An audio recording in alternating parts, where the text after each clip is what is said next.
So, masalayan natin dito yung kumakain guys.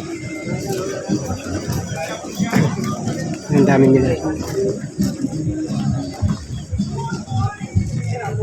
Hindi yung mga customer nga ng mga depots, sari-sari, mga nakamotor, nakabayad.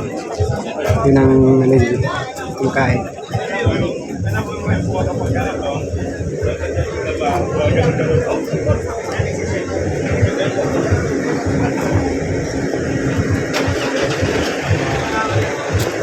Yan ang pinaka-kusina nila guys. Diyan sila nagluluto. Makikita mo yung mga gasol.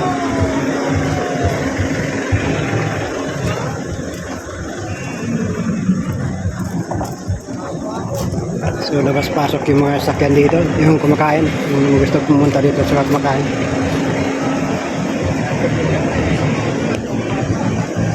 Ito yung ano nila. Ito yung tinutulugan ni Diwata guys. Pinaka-opisina niya. Yan. So sa ngayon, sa palengke pa siya, no? Namimili ng mga lutuin niya, no?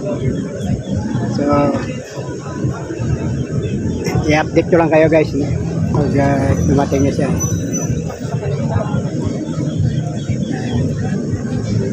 Ganun katakami ang kaano dito.